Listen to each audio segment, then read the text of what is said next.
The first block almost broke his back. He was not built for this kind of work. His hands were soft from years of only holding pens and keyboards. His back was not trained for lifting heavy things under a hot sun, but he kept walking. Dio was the first one to laugh. Look at them! It started as a small sound and then exploded out of him loudly. Then Bolu joined him, then Sage. The three of them got out of the car, all dressed in expensive clothes, their shoes clean, their watches catching the sunlight. Emeka was one of those students that everybody noticed the moment he walked into a room. He was not loud, he was not showy, he just had something about him that made people pay attention. At the University of Lagos, where hundreds of brilliant minds competed for top positions, Emeka stood above them all. His professors called him gifted, his classmates called him special. He graduated at the very top of his class with a first-class degree in computer science and engineering. His three closest friends at school were Dio, Bolu, and Sega. These three boys were loud, flashy, and always talking about money and connections. They were smart too, but not like Emeka. Emeka was on a different level. They knew it. Everyone knew it. Sometimes they would joke and say that Emeka was going to be president one day. Sometimes they envied him quietly. But they always smiled to his face and called him their brother. Graduation day came, and the whole campus celebrated. Emeka's mother, a small, quiet woman named Mama Emeka, stood in the crowd with tears running down her face. She had sold her wrapper, borrowed money from her church, and sacrificed her comfort for years just so her son could finish school. She held his certificate in her hands and kissed it.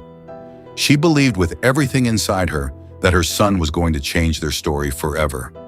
But now, if you are watching this story and you have not subscribed yet, please subscribe right now, hit that like button, and share this video so more people can hear this story. And we want to know where you are watching from. Are you in New York, South Africa, Canada, Jamaica, Nigeria, the United Kingdom, or anywhere else in the world? Drop your location in the comments right now. We love to know where our viewers are watching us from. Now let us go back to Emeka. After graduation, Emeka packed his things and moved to the city with full confidence. He had his first-class certificate. He had his skills. He had his brain. He started applying to companies immediately, big companies, small companies, technology firms, banks, government agencies. He dressed up every single morning, printed his resume on clean white paper, and walked through those office doors with his head high and his shoulders straight. He believed the world was waiting for him. The first rejection came from a big telecommunications company. They told him he did not have enough work experience. He nodded, thanked them, and walked out. He applied to another company the next week, and they told him the position had been filled. The week after that, another company told him they would call him back. They never called. Another company said his qualifications were impressive, but they were not hiring at the moment. The rejections kept coming, one after another, like a slow and painful drum. Months passed. Emeka's savings began to disappear. He had moved into a small room in a crowded part of the city that he shared with two other young men who were also struggling. The room had one small window, one ceiling fan that turned slowly even on the hottest days, and walls that were beginning to grow mold near the corners. Every morning he would wake up, brush his teeth, put on his best shirt, and go out again to try. He never stopped trying. His girlfriend at the time was a young woman named Sola. She was beautiful, well-dressed, and came from a family that valued comfort. She had started seeing the changes in Emeka. At first she was patient. She encouraged him. She told him something would come. But as the months stretched into a year and then beyond, her patience began to wear thin. She started coming around less. Her phone calls became shorter. Her voice became cooler. Emeka noticed but said nothing. One evening, Sola came to his small room unannounced. She sat on the edge of the narrow bed and looked around the room slowly. She looked at the peeling paint on the wall. She looked at the bucket he used to fetch water when the taps ran dry. She looked at the half-empty jar of groundnut butter that was his food for that week. She was quiet for a long time. Then she looked at him directly and said very plainly that she could not continue like this. She said she needed someone who could take care of her. Emeka did not beg. He did not shout. He just looked at her and asked her quietly if she was serious. She said yes. She stood up, picked her handbag, and walked out through the door without looking back. Emika sat on the edge of that narrow bed for a very long time after she left. The ceiling fan kept turning slowly. A dog was barking somewhere outside. He pressed his hands together and stared at the floor. Something inside him cracked quietly that evening, but he did not cry. Not yet. More months passed. His phone stopped ringing with interview invitations. Companies stopped even sending rejection letters. It was like the city had simply forgotten he existed. He began cutting back on food. One meal a day became normal. Sometimes he would wake up in the morning with nothing to eat and drink only water before stepping outside. His shoes began to wear out at the soles. He held them together with a rubber band for 2 weeks before they finally fell apart completely. One morning he woke up and his stomach was completely empty. He had not eaten anything since the morning of the previous day. His head felt light. His hands felt weak. He sat on the floor of his room because the mattress had started sinking too low in the middle. He looked at his first-class certificate hanging on the wall. He had framed it himself with a cheap plastic frame he bought at the market. He stared at it for a long time. Then he looked away. He could not bear to look at it anymore. That morning, as he was walking down the street with no direction and no plan, he passed a large construction site. Workers were already moving. Men were carrying heavy blocks on their heads, mixing cement with long shovels, shouting instructions to each other above the noise of machines. There was dust everywhere. The sun was already burning. He stopped at the entrance and watched them for a while. A tall man who appeared to be in charge of the workers walked near the gate and noticed Emika standing there. The man looked at him from head to toe. He could see that Emika was thin, that his shirt was old, that his eyes looked like someone who had not eaten. He asked Emika if he was looking for work. Emika was quiet for a moment, a first-class graduate, a man who had solved complex engineering problems in university, a man whose professors had called the best student they had seen in years. He stood at the gate of a construction site and said yes. He said yes, he was looking for work. The man nodded and told him the pay was daily. He would get paid at the end of each day if he worked hard. There was no contract, no office, no air conditioning, just hard, physical labor under a burning sky. Emika nodded and said he understood. The man handed him a pair of old gloves and pointed him toward a pile of hollow concrete blocks that needed to be carried to the other side of the site. Emika put on the gloves, walked to the pile, bent down, lifted the first block, and began to walk. The first block almost broke his back. He was not built for this kind of work. His hands were soft from years of only holding pens and keyboards. His back was not trained for lifting heavy things under a hot sun, but he kept walking. He put the block down where he was told, turned around and went back for another one. The other workers watched him. Some of them smiled, some of them shook their heads. One older man came close and showed him how to position the block on his shoulder so it would not hurt as much. Emika thanked him quietly. By midday, his shirt was soaked completely through with sweat. His hands had blisters forming even through the gloves. His legs were shaking slightly with each trip. But he did not stop. He could not stop. If he did not finish the day, he would not get paid. And if he did not get paid, he would not eat that night. So he kept going, one block at a time, one trip at a time, under a sun that showed no mercy to anyone on that open, dusty field. It was around 2 in the afternoon when it happened. A black car, long and shining and clearly very expensive, pulled up slowly along the road beside the construction site. Inside were 3 men. Loud music was playing from inside the car. The windows rolled down slowly. The first person to lean out was Dio. He was wearing a white designer shirt with gold buttons. He had sunglasses on his face. He looked at the construction site casually, and then his eyes landed on Emika. He froze. He looked again. His mouth opened slowly. Dio grabbed Bolu by the arm immediately and pointed. Bolu looked. Bolu's eyes went wide. Then Segi, who was driving, turned off the engine and looked too.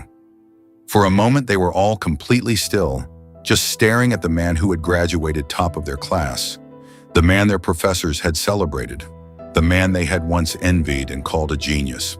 Well, he was standing at a construction site in a sweaty, worn-out shirt, carrying a concrete block on his shoulder with his head bowed forward from the weight.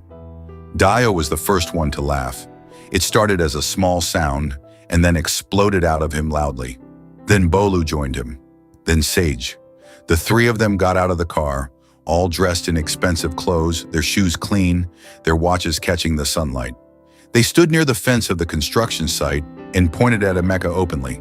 Dio cupped his hands around his mouth and shouted his name across the site. Every worker on that site turned to look. Even the machines seemed to pause. Dio shouted that he could not believe what he was seeing. He said Emeka, the genius, the first-class student, the one who thought he was better than everybody, was now a block carrier. He said it loudly enough for the entire site to hear. Bolu bent forward, laughing so hard he put his hand on his knee for support. Sage pulled out his phone and pointed it toward Emeka. He said he needed to record this because nobody back home would believe it. He said the great Emeka had fallen all the way to the ground. Emeka stopped walking. He stood in the middle of the site with the concrete block still on his shoulder. He could hear every word they were saying, every single word. The other workers around him had stopped working too.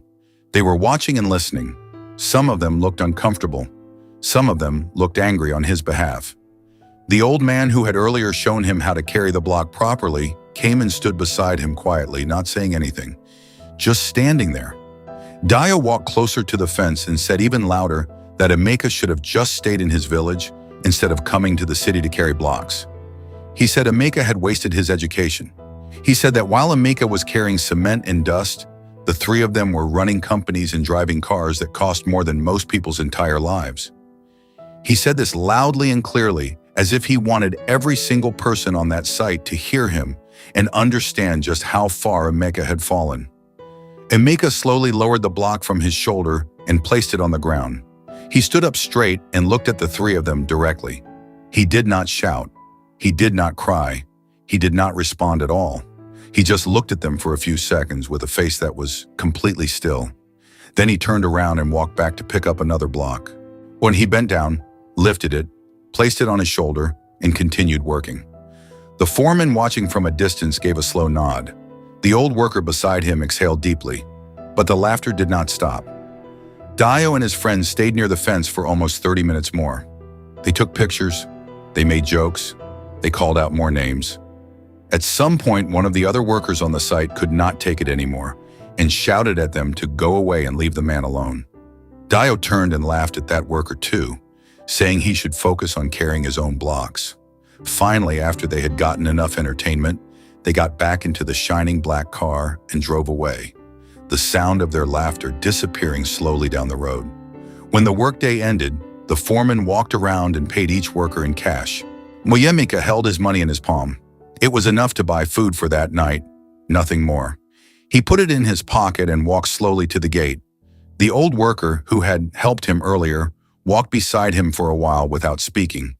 Then the old man said quietly that men who endure will always outlast men who enjoy. He said nothing else. He turned at a corner and walked a different direction. Emeka walked home alone. When Emeka got to his small room, he sat on the floor immediately. He did not eat. He did not change his clothes. He just sat there on the bare floor with his back against the wall and stared at nothing. Then it came. Everything he had been holding together since Sola walked out. Since the 100th rejection letter, since his savings ran out, since today at the site. It all collapsed inside him at once. He pressed his palms flat on the floor and he wept. Not quietly. He wept out loud like a child. He wept for a long time. His whole body shook. His throat hurt.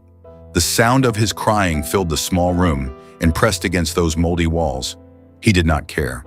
There was no one to hear him anyway. After a while, he became very still.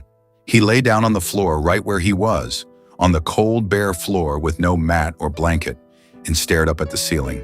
The fan turned slowly. A thought entered his mind that was dark and heavy. A thought about whether continuing was worth anything at all. He stayed with that thought in silence. He was still lying on the floor when a sound pulled him back. It was the sound of a baby crying in the next room through the thin wall. A baby from his neighbor who had recently had a child. A tiny, helpless sound, soft and urgent, full of need and life. Something about that sound reached into him. He turned his head toward the wall and listened to it. The baby cried for a little while and then slowly went quiet. He did not know why, but something in him went quiet too. He breathed slowly. He stayed alive that night. The next morning, he went back to the construction site. Then he went back the morning after that, and the morning after that, day after day, block after block, under the same burning sun, in the same worn-out clothes, collecting his daily pay in the palm of his hand each evening before walking home. He did not talk much to the other workers. He just worked. He worked with a silence that the other men began to respect. Even the foreman began to trust him with slightly harder tasks because he never complained and he never disappeared. Oh, weeks turned into months. Emeka bought a new pair of cheap slippers when his shoes finally could not be worn anymore. He patched a hole in his shirt himself using a needle and thread that the woman downstairs gave him.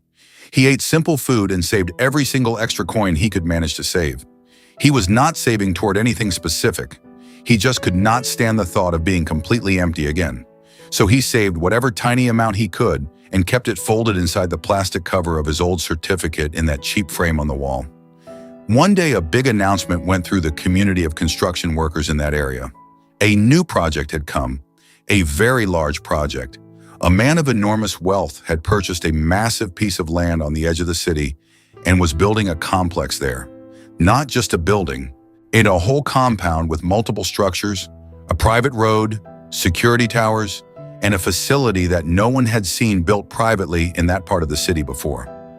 The foreman gathered all his best workers and told them they had been recommended to join the site.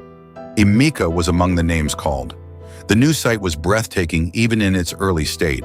It was so large that from one end you could barely see the other end clearly. The equipment was expensive and modern. There were engineers in hard hats and safety vests walking around with tablets and blueprints. There were contractors barking instructions into phones. There were supply trucks rolling in every few minutes. And then there were the laborers like Emeka, doing the hardest physical work under all of it. He was assigned to the east section where the foundation extension was being poured. 3 weeks into working on this massive site, something happened that none of them expected. A car pulled up at the main entrance of the site in the early afternoon. Not just any car. It was the kind of car that made all the engineers and contractors stop walking and look. The driver who came around to open the door was dressed smartly, and the man who stepped out wore simple clothing. But everything about him, the way he stood, the way he looked around, the way the site manager came running toward him immediately, told everyone that this was the owner. His name was Ediza. No, he was a man. His name was Obinna. He was tall with a calm face and sharp eyes that moved slowly over everything on the site. He walked through the site with his site manager beside him, asking quiet questions, nodding occasionally, pointing at certain things and receiving answers. The workers did not stop working when he came through, but they all noticed him. Emeka was carrying a heavy load across the site when Obinna walked past not far from where he was. Emeka glanced at him and went back to his work. Then Obinna's phone rang. He stopped walking and answered it. From the way his face changed, it was clear that whatever was being said on the other end was serious. He raised one hand and stopped the site manager from speaking. He listened with his whole body tense. Then he pulled the phone away from his ear and put it on speaker. A voice was coming through it now, urgent and fast. It was one of his tech people. And the voice said there was a major attack happening across all the company servers at that very moment. Systems were going down. Data was being locked. Nothing was working. More voices joined the call. 4, 5, 6 different engineers, all speaking at the same time, talking over each other, each one describing a different part of the same disaster that was unfolding inside the company's technology backbone. They had tried manual overrides. Nothing. They had tried isolating the affected systems. Nothing. They had tried calling in a specialist firm from outside. The specialist firm said it would take them 2 days minimum to assess. 2 days. And with every minute that passed, more systems were going dark. Obinna's jaw tightened. He stood completely still and listened. Emeka was only about 12 steps away from where Obinna was standing. He was lowering a heavy load from his shoulder when he heard the voices on the phone. He did not mean to listen, but the voices were loud and the technical language they were using reached his ears clearly. He understood every single word. More than that, he understood the problem. He recognized it. He had studied a very similar class of system attack in his final year at university. He had even written a paper on it. His professor had given him the highest marks in the department for that paper. He stood still for a moment. His hands were rough and calloused from months of work. His shirt had a tear near the left shoulder. His skin was dark from weeks under the open sun. He looked at Obinna, this man who was clearly one of the most powerful men in the city, surrounded by people in professional clothing. Harris speaking to engineers that probably earned in 1 month what Amika earned in an entire year. He thought about how this would look. He almost turned back to his work. He almost picked up the next block and walked away. But he did not. Something in his chest pushed him forward. Not confidence exactly. Something more desperate than confidence. Something closer to a man who had nothing left to lose, deciding that this was the moment. He walked toward Obinna. The site manager saw him coming and moved to block him immediately. He told Amika firmly to go back to his section and continue working. Emeka did not stop walking. He spoke past the site manager directly to Obinna himself. He said he was sorry to interrupt. He said he had been listening and he believed he understood what was happening to the servers. Obinna looked at him. That he looked at him the way most wealthy men look at laborers, with a quick and dismissive glance. But then something made him pause. Maybe it was the way Amika spoke. The language was precise, the words were calm and technical, and came out without any nervousness. Obinna asked him to repeat what he had just said. Amika repeated it. He described the type of attack clearly. He named the vulnerability being exploited. He explained in simple terms what was likely happening inside the system at that very moment. Obinna stared at him. The site manager stared at him. Obinna said nothing for a moment. On the phone, the engineers were still talking and panicking. He lowered the phone slightly and looked at Amika again from head to foot. Dusty work boots, torn shirt, calloused hands. He asked Amika who he was. Amika said his name. He said he was a computer science and engineering graduate. He said he had worked on related problems during his university training. He said he was currently working as a laborer on this site because he had not yet found work in his field. He said it all without looking away and without shame. Obinna was quiet for a long, uncomfortable moment. The engineers were still speaking frantically through the phone speaker. The site manager was looking at Obinna, waiting for a signal. Obinna looked at Amika one more time. Then he reached into the bag that his driver was carrying and brought out a company laptop. He held it for 1 second. Just 1 second. Then he extended it toward Emeka and said he was going to stand right there and watch everything. He said if Emeka was telling the truth, good. If he was not, and this conversation would end very badly. Emeka took the laptop carefully. He sat down right there on a concrete slab at the construction site, still wearing his dusty work clothes, sweat still drying on his face. He opened the laptop. He took a breath, and then he started working. His fingers moved across the keyboard differently now. Not slowly like a man unsure, not quickly like a man showing off, steadily, like someone who knew exactly where he was going and was simply taking the steps to get there. Obinna stood over him. The site manager stood back slightly, watching with his arms crossed. The engineers on the phone had gone quiet when Obinna told them to hold on. Now there was silence on the call except for the occasional sound of someone typing in the background on their end. Minutes passed. 10 minutes. Then 20. Amika was moving through systems that most of the engineers on that call had not been able to enter. He found the entry point of the attack. He isolated it. He started the process of rebuilding the wall around it. His eyes moved fast across the screen. His lips moved slightly as he worked, like a man in quiet conversation with the machine in front of him. At the 30-minute mark, one of the engineers on the phone suddenly said that a section of the system had come back online. He sounded shocked. He said he did not understand what had just happened. Another engineer confirmed it. Then another section came back, then another. Obinna bent forward slowly to look at what Emeka was doing on the screen. He watched Emeka's hands move. He watched the lines of code appearing and shifting. And he watched the systems restore themselves one by one, like lights turning back on in a dark building. He said nothing. He just watched. At exactly 1 hour and 4 minutes, Emeka stopped typing. He sat back slightly and looked at the screen. Everything was back. All services restored. No data lost. The attack had been fully contained and reversed. He looked up at Obinna. Obinna was standing there looking at the screen, and then back at Amika, and then at the screen again. The engineers on the phone had gone completely silent. Then one of them said very quietly that whatever had just happened was not supposed to be possible in that time frame. Another one said they needed to find out who had just done that. Obinna reached out slowly and took the laptop back from Emeka.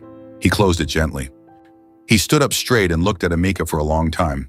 Not the quick, dismissive look from before, a real look. A long, deep, careful look at the man sitting on a concrete slab at a construction site in dusty clothes with calluses on his hands, who had just done what none of his highest-paid tech engineers could do. He asked Emeka to stand up. Emeka stood. Obinna asked him how long he had been working here as a laborer. Emeka told him the truth. Obinna asked him why he had not found work in his field. Emeka explained everything quietly. The years of applications, the rejections, the running out of money. He did not complain or cry while he spoke. He just said the facts simply and directly. Obinna listened without interrupting. When Emeka finished speaking, Obinna was quiet for a moment. Then he turned to his site manager and said to make sure Emeka received double pay for that day immediately. Then he turned back to Emeka and asked for his phone number. He said he would be in contact very soon. That evening, Emeka walked home with his pay in his pocket. The same small room, the same slow ceiling fan, the same cracked walls. Nothing had changed around him, but something inside him felt different. Not excitement, exactly. He had learned not to trust hope too easily, but something had shifted. He sat on the floor and ate his small meal quietly. His phone was beside him. He did not check it repeatedly. He just ate, lay down, and let the ceiling fan turn above him in the dim light of that single bare bulb hanging from the roof. 2 days passed with no call, then 3. Emeka went back to the construction site both mornings as usual. He carried blocks. He mixed cement. He collected his daily pay. On the 4th day, in the middle of the afternoon, his phone rang. It was a number he did not recognize. He answered. The voice on the other end said it was calling on behalf of Mr. Obinna. The voice said Mr. Obinna wanted to meet him, not at the construction site, at his office. The voice gave an address and a time for the following morning. Then the call ended. That night, Emeka took the small amount he had saved from inside the plastic cover of his certificate on the wall. He counted it carefully. It was just enough to buy one clean shirt from the second-hand clothing sellers in the market. He went early the next morning before the market got busy and found a simple plain shirt that fit him well. He ironed it carefully using the small iron belonging to the woman downstairs. He cleaned his only decent pair of trousers as well as he could. He polished his old shoes with a rag. Then he went to meet the man who might change everything. Obinna's office was on the top floor of a building that Emeka had passed many times before, without ever having a reason to enter. The reception area alone was bigger than 3 of Emeka's rooms combined. The young woman at the front desk looked at him when he came in and asked politely who he was there to see. When he said Obinna's name, her expression changed slightly. She made a call. Within minutes, a sharply dressed assistant came out and led Emeka to an elevator. They rode up in silence. The door opened into a corridor with wide windows overlooking the city. Obinna stood up when Emeka entered the office. That surprised Emeka. He had expected to find a man sitting behind a big desk, doing important things, looking up briefly. Instead, Obinna walked around his desk and extended his hand and shook Emeka's hand firmly. He offered him a seat in a comfortable chair. He ordered water and said that what he was about to say was going to be direct and simple. He said he had done his checks since the day at the construction site. He had confirmed everything Emeka had told him. He said he was a man who believed in what he saw with his own eyes. Obinna said that in his entire career spanning many years and many businesses, he had never seen a person work under pressure the way Emeka had at that site. He said he had shown the recording of that session to his 3 most senior tech people. All 3 of them said the same thing. They said they did not know anyone who could have done what Emeka did in that time and under those conditions. He paused. Then he said he was offering Emeka a role, not a junior role, not an entry position. He was offering him a senior position in his technology division. Emeka was quiet. He sat in that comfortable chair in that beautiful office looking at this man and said nothing for a moment. Then he asked why. He said he was an unknown laborer. He had no employment history, no references, no portfolio of previous tech work to show. Why would a man of Obinna's position take a risk like this on someone like him? Obinna leaned forward slightly in his chair and said because he had watched him work. He said references tell you what a man has done, but he had watched this man think. And that was something no reference could replace. Emeka accepted. He started the following Monday. The first day he arrived at the office building in his second-hand shirt and old shoes, and sat in a glass-walled office surrounded by people in tailored clothes and expensive laptops. Some of them looked at him with confusion, some with clear skepticism. The one who looked at him the longest was a man named Femi, who was the current head of the technology team. Femi walked over to Emeka's desk the first morning and stood there looking at him without any attempt to pretend the look was friendly. He said very plainly that he did not understand why Emeka was there. Emeka told him simply that he was brought in to support the team. Femi crossed his arms and said that the team did not need support. He said they were doing very well before what happened at the construction site, and that what happened that day could have been solved internally if they had just been given more time. Emeka nodded and said he understood. He turned back to the computer on his desk and started learning the company's systems. He did not argue. He did not try to prove himself. He just worked, quietly, steadily, the same way he had carried blocks under the sun. But Femi did not leave it alone. In the first week, he excluded Emeka from 2 internal team meetings without explanation. When Emeka asked about one of the meetings he was left out of, a junior team member told him quietly that Femi had said the meeting was for permanent staff only. When Emeka wrote down everything he was working on in a document and sent it to Obina's assistant with a note saying he wanted to make sure his work was visible and trackable. The assistant forwarded it to Obina. Obina read it the same day. He did not say anything to anyone yet, but he noted it. In the second week, a new problem appeared in the company systems. Not an attack this time. A critical failure in the database architecture that was causing transaction errors across 3 of Obina's businesses simultaneously. Customers were complaining. Revenue was being lost by the hour. Femi gathered his team in the main conference room and closed the door. He did not call Emeka. Emeka saw them go in and close the door, and he sat at his desk and continued working on his own tasks. 2 hours later, the door opened. The team came out looking frustrated. Nothing had been resolved. Obina walked into the office unexpectedly that afternoon. He went straight to the conference room and called Femi in. He came out 10 minutes later with his jaw tight. He walked to Emeka's desk directly and said the database problem needed to be solved. He asked if Emeka had been briefed on it. Emeka said no, he had not been included.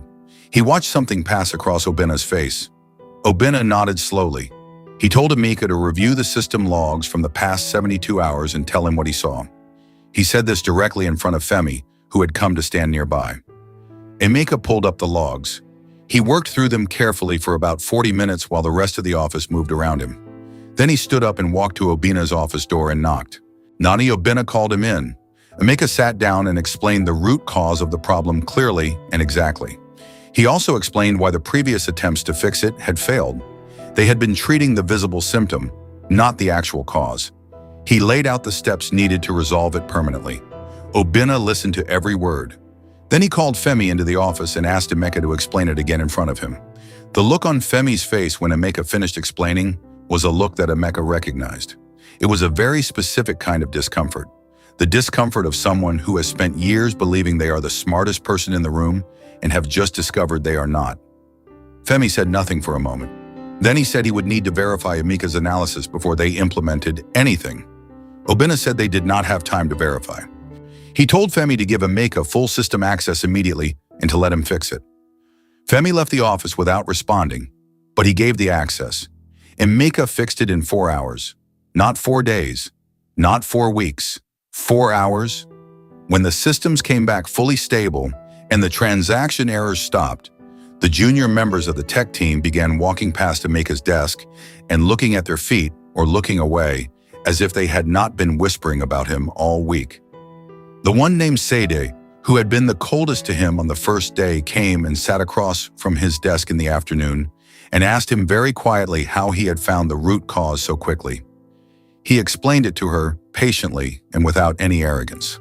Femi disappeared from the office early that day. Nobody said anything about it. But in the morning meeting the next day, Obina announced that the database crisis had been resolved and that going forward all major system decisions would pass through Emeka before implementation. He said this in the meeting room in front of the whole team. The room was very quiet when he said it. Femi was not at that meeting. Later that week, Obina called Emeka into his office privately and told him that Femi had submitted a resignation letter. He said he was offering Amika the position of head of the entire technology division, but nothing ever comes without another battle. 3 weeks into Amika's new role, a whistleblower letter appeared, anonymous, addressed to Obina's board. It claimed that Amika had falsified his university credentials, that his first-class certificate was fake, showing that the company had brought in an unqualified person and was now risking everything by giving him power over critical systems. The letter was detailed and specific. It named the university. It named the year of graduation. It claimed that a source inside the university administration had confirmed that no student with Amika's name and details had ever graduated with first-class honors. The board called an emergency session. Obina was informed. He sat in that session with his face completely unreadable, while 2 board members read the letter aloud. They said the company could not afford the liability of having someone with false credentials running its technology operations. They said everything needed to be frozen immediately pending investigation. Emeka was called in to face the board. He sat in front of 7 people behind a long polished table. They told him about the letter. They asked him to respond. He was calm. He said one thing. He said he had never lied about who he was. Then he gave them his university registration number and the name of his department head. The verification took 3 days. 3 days during which Amika came to work as usual every morning and sat at his desk while people avoided making eye contact with him. Some of the junior staff whispered. Some of them looked at him as if he were already gone. One board member walked past his office twice in one afternoon, looking in through the glass wall each time. Amika kept working. He fixed 2 minor system issues during those 3 days that he could have easily left for someone else. He wrote detailed reports on both. He sent them to Obina's assistant at the end of each day. On the 3rd day, the board received confirmation from the university registrar office with a sealed letter, a digital stamp, and a signed statement from the head of department who remembered Amika specifically and used the word exceptional twice in his statement. The anonymous letter was a fabrication.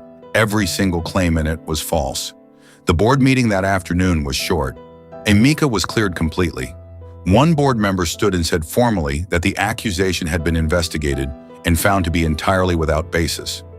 Another board member asked Amika directly if he had any idea who might have sent the letter. Amika looked at the board quietly and said he had one. Then he said nothing more. He did not name anyone. He did not accuse. He simply said he had one idea and then let the silence sit there in the room with everyone in it. Obina looked at him for a long moment. Then the meeting ended. A week later, Femi's company email account was audited as part of a routine security review that Amika had recommended the previous month. Inside the archive sent folder was a draft of the anonymous letter. Same words, same structure, same spacing. Obina sat alone in his office for 15 minutes after he was shown this. Then he picked up his phone and made a call. Amika never knew exactly what happened after that. Nobody told him the details. But Femi never appeared at the company again. No announcement, no farewell, just gone.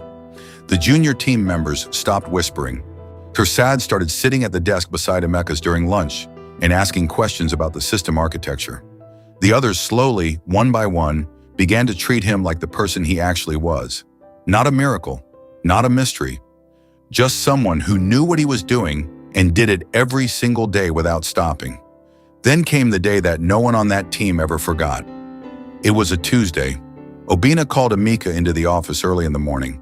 He said a major international tech firm had requested a partnership meeting with the company. He said the meeting was in 2 days. He said the meeting was going to require Amika to present the full technology roadmap of the company, its architecture, its security framework, and its future development plan. He said this was not optional. He said the entire deal depended on how that presentation landed. And then he sat back and watched Amika's face. Amika nodded and said he would be ready. He went back to his desk. He did not panic. He did not ask for extra help. He worked through that night and the following night. He built the presentation from the ground up. He knew every part of the system intimately now. He knew where the company had been. He knew where it needed to go. He knew what the international firm would look for and where they would push back. He prepared for every question. He rehearsed quietly in his small room while the ceiling fan turned slowly above him. He was still in that same small room, still the same person. The meeting happened in a large room on the top floor of the company building. The international firm had sent 4 senior representatives. They were well-dressed, sharp-eyed, wanted to ask questions that were designed to find the weaknesses in any answer given. Emeka stood at the front of that room in a clean suit that Obinna had arranged for him and presented for 2 full hours without reading from any paper or any screen. He spoke from what he knew. He answered every question directly. When one of the international representatives pushed back hard on the security architecture, Emeka engaged the disagreement point by point until the man slowly nodded and sat back. After the meeting, the 4 representatives asked for a private 10-minute conversation with Obinna. Then they came back and said the partnership was approved. The terms were signed 3 days later. When the announcement of the new international partnership went public, the company name appeared in major news outlets across the region. Obinna's name was mentioned, and for the first time in any article about the company, Emeka's name was also mentioned. A brief line, just his name and his role, but it was there, in print, real. He read it on his phone in the evening in his small room and sat quietly for a long time looking at the screen. One afternoon, about 2 months after the partnership was finalized, Emeka was driving back to the office from a meeting across the city. He was not yet driving anything expensive, a decent, reliable car that the company provided for him. He stopped at a traffic light. On the pavement beside the road, he noticed a man standing at a roadside food cellar, counting coins slowly into his palm. The man had a worn shirt and shoes that had seen too many rough days. Emeka looked at the man and felt something move through him that he had no simple word for. He looked at the road ahead when the light changed. He drove on. He had not spoken to Dio or Bolu or Sege since that day at the construction site. Not once. He did not look for them. He did not ask about them. He had no room in his life for what they had brought to that site on that afternoon. But the city is not a big place, and stories travel fast. Word had reached several people who knew them all that the man they had laughed at on the construction site was now running the technology operations of one of the most talked about companies in the city. How this word reached the 3 of them, he did not know. But it did. The first sign was a message on his phone. It was from a number he did not have saved. The message said it was Dio. And it said that he had heard about what Emeka was doing now and that he was proud of him. That it was no surprise because Emeka had always been brilliant. It said they should link up and catch up like old times. Emeka read the message. He put the phone face down on his desk. He picked it up 10 minutes later and read it again.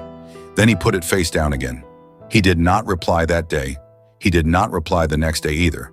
Then Bolu sent a message through someone who knew someone who had Emeka's number. The message said that Bolu had been going through a difficult time recently, that some business deals had gone wrong, that he was just reaching out to reconnect with old friends. Emeka read this message too. He sat with it for a long time. He thought about the afternoon at the construction site. He thought about Bolu leaning forward with his hands on his knees, laughing so hard he could barely stand. He thought about Sege pointing his phone at him to record it. He breathed slowly. He kept working. The third message was different. It came from Sege directly by phone call. Emeka saw the name when the call came in because Sege was still saved in his phone from years before. He watched the phone ring. He let it ring out. An hour later, it rang again. Same number. He let it ring out again. That evening, he sat in his room and thought carefully about what kind of man he wanted to be. Not about revenge, not about satisfaction, about who he actually was inside. He thought about the old laborer at the first construction site who had stood quietly beside him during the mockery without saying a word. And he thought about what that silence had meant. He thought about Obinna extending that laptop toward him, the risk of that moment, the weight of that trust given to a man in dusty work clothes on a concrete slab. He thought about the baby crying through the thin wall on the night he had almost not survived himself. He sat with all of it for a long time in that small room. The fan turned slowly. The bare bulb gave its dim light. Then he picked up his phone and looked at the screen. He did not call Sege back, but he sent a short message to Dio. It said that he wished them all well. That was all. Then he put the phone down and went to sleep. Because here is where this story asks you to stop for a moment. Not to rush to what happens later, but to sit with what has already happened. A man was humiliated in public by people who once called him a brother. He went home that night and almost did not wake up the next morning. But he did. He went back. He kept going. He did not perform strength for anyone. He did not announce his pain. He did not announce his recovery. He simply kept placing one foot in front of the other in the dark until the light found him. And the light found him not because he deserved it more than others, but because he refused to lie down permanently. If you have stayed with this story all the way to this moment, please drop your location in the comments right now. Tell us where you are watching from. New York, South Africa, Canada, Jamaica, United Kingdom, Nigeria, anywhere in the world, we genuinely want to know. And if this story moves something in you, please hit the subscribe button or click like and share this video so more people can sit with this story too. Stories like Amika's need to travel, because somewhere out there is someone carrying blocks under a burning sun who needs to know that this is not the end. This is just the long and difficult middle, and the middle is not forever.